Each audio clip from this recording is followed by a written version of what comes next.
I want to introduce you to a really special tree. It has a couple names. One of its common names is the hop hornbeam. It's up here over my head, but I'm going to show you its other name by bringing you down the trunk.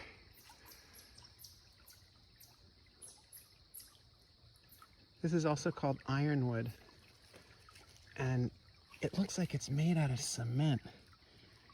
It's incredibly hard and dense. I once made the mistake on our farm in central Pennsylvania of trying to cut down an ironwood tree with an axe, and just bounced right off.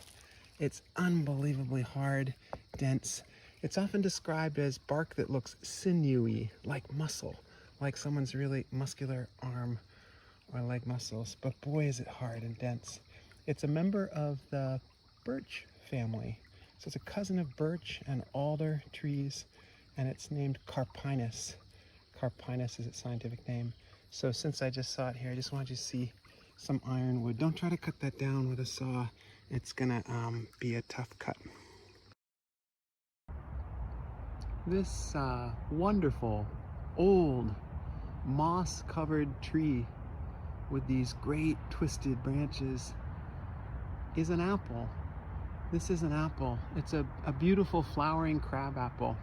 Love these branches with the moss on it. But I want you to see what an apple leaf looks like. First, I guess I better prove to you that it's an apple.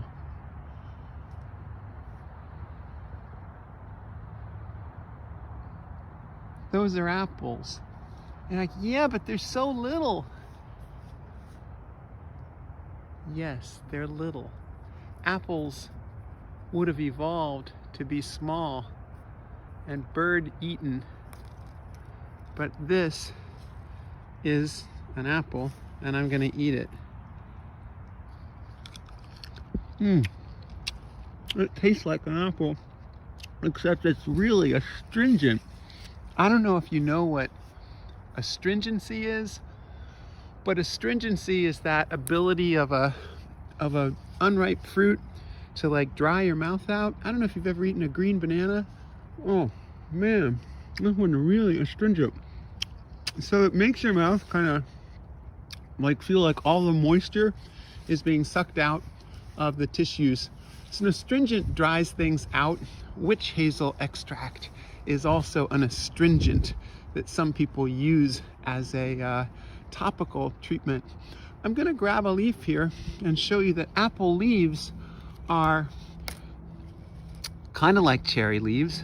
Not a total surprise, because apples are cousins of cherries. They're all roses. So again, an egg-shaped leaf.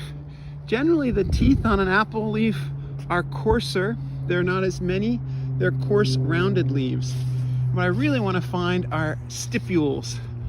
So apple leaves often have, but not always, but often have stipules. And they're at the base of the leaf. Here's a nice apple leaf. Egg-shaped, coarsely toothed, and we'll get some good images of this separately. And I'll show you that a stipule are like tiny little wing-like leaflets on the base. Remember, our cherry leaf has these two warts, extrafloral nectaries, but our apple leaf has often got two miniature leaves at the base.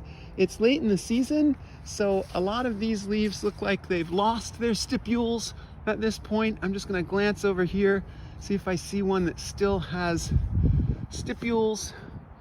Nope. Nope.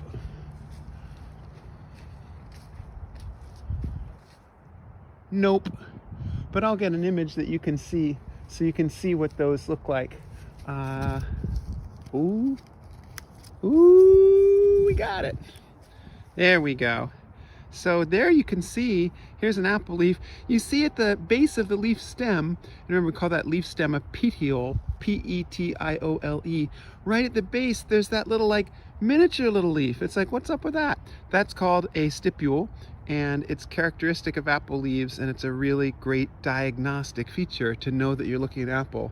Of course, this is a really great diagnostic feature to know you're looking at an apple too. Although these like pin fruits here, you might not have imagined that that's actually an apple. But the other way I'm convincing myself, like eating them, and every time I bite down on one, I'm like, oh yeah, that's an apple, all right. It's not necessarily a dessert. Apples are Malus, M-A-L-U-S, Malus in the Rosaceae.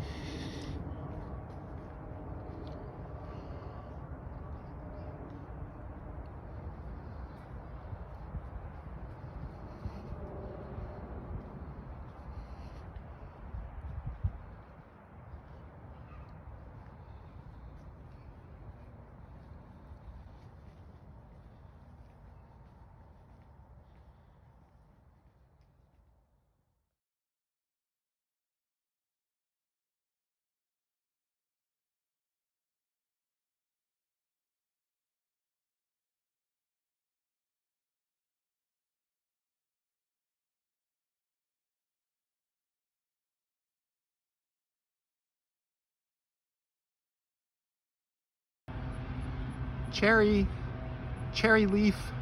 I want to show you the cherry leaf. Cherries are Prunus, cousins of apples. Apples are Malus, but cherries and apples are both roses, Rosaceae. And of course, cherry trees are incredibly ornamental in the spring when they have those beautiful cherry blossoms. But right now we're looking at leaves, and I want to show you a cherry leaf. Notice that it's got fine serration, lots of sawtooth fine edge. It's ovate, and there's actually a tapering tip, but there's a really cool feature that I want you to see that's kind of distinctive.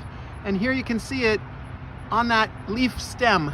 See that little disc sticking up right there? So it's cool because it's little.